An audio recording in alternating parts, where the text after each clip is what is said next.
Bangladesh premier লিগের আসন্ন মৌসুমকে সামনে রেখে ক্রিকেট প্রেমীদের মধ্যে উত্তেজনা ইতিমধ্যেই তুঙ্গে। নতুন নামে যাত্রা শুরু করতে যাচ্ছে সিলেট টাইটান্স।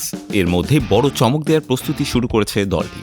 দলে নেওয়া হয়েছে চমকপ্রদ বিদেশি তারকাদের, সঙ্গে রয়েছে অভিজ্ঞ দেশি ক্রিকেটাররা। অধিনায়ক মেহেদী হাসান মিরাজের নেতৃত্বে দলকে শক্তিশালী করার লক্ষ্যে এগোচ্ছে দলটি। দলের বিদেশি স্কোয়াডে রয়েছে পাকিস্তানের ফাস্ট বোলার মোহাম্মদ আমির, শ্রীলঙ্কার শীর্ষ ব্যাটার কুশল মেন্ডিস, ইংল্যান্ডের অলরাউন্ডার মঈন আলী এবং আফগানিস্তানের পেস অলরাউন্ডার আজমাতুল্লাহ ওমরজাই। এই 4 তারকা ক্রিকেটার তাদের অভিজ্ঞতা ও ক্ষমতা দিয়ে দলের প্রতিটি বিভাগকে সমৃদ্ধ করতে পারবেন। দেশের ক্রিকেটারদের মধ্যে মেহেদী হাসান মিরাজ এবং নাসুম আহমেদ সরাসরি চুক্তিতে দলে অন্তর্ভুক্ত হয়েছেন। মিরাজের নেতৃত্বে দল তার সেরা পারফরম্যান্স দেখাতে প্রস্তুত। কোচিং স্টাফও চ্যালেঞ্জকে সহজ করবে না। প্রধান কোচ হিসেবে দায়িত্ব নিয়েছেন সোহেল ইসলাম, যিনি ইতিপূর্বে বিপিএল এর বহু দলকে সাফল্যের শীর্ষে নিয়ে গেছেন। ব্যাটিং কোচ হিসেবে আছেন বিপিএল এর সফল অধিনায়ক ইমরুল কায়েস। তিনি ব্যাটিংয়ে দলের মান উন্নয়নে গুরুত্বপূর্ণ ভূমিকা রাখবেন।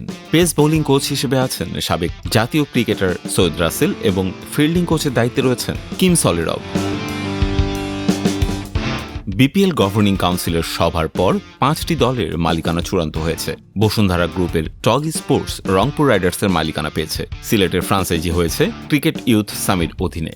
চট্টগ্রামের ফ্র্যাঞ্চাইজি ট্রায়াঙ্গেল সার্ভিসের হাতে গিয়েছে। রাজশাহীর দায়িত্ব নিয়েছে নাবিল গ্রুপ। আর ঢাকার ফ্র্যাঞ্চাইজি চ্যাম্পিয়ন স্পোর্টস কনসোর্টিয়ামের হাতে এসেছে। বিসিবির নির্দেশনা অনুযায়ী প্রতিটি দলকে 2 জন করে দেশি ক্রিকেটার সরাসরি চুক্তিতে নিতে হয়েছিল। তাই ঢাকা ক্যাপিটালস তাদের স্কোয়াডে নিয়েছেন তাসকিন আহমেদ ও সাইফ হাসানকে, রংপুর রাইডার্স মুস্তাফিজুর রহমান ও নুরুল হাসান সোয়ানকে, চট্টগ্রাম তানভীর ইসলাম ও শেখ মাহাদিকে, রাজশাহী তানজিদ তামিম নাজমুল হোসেন শান্তকে, আর সিলেট টাইটান্স মেহেদী হাসান মিরাজ ও নাসুম আহমেদকে। নতুন নাম, অভিজ্ঞ তারকা ক্রিকেটার এবং শক্তিশালী কোচিং স্টাফ নিয়ে সিলেট টাইটান্স মাঠে নামতে প্রস্তুত। ফ্যানদের দৃষ্টি এবার তাদের দিকে। আর প্রশ্ন শুধু একটাই, এই নতুন দল কি বিপিএলে তাদের শক্তিশালী উপস্থিতি দিয়ে বড় চমক দেখাতে পারবে?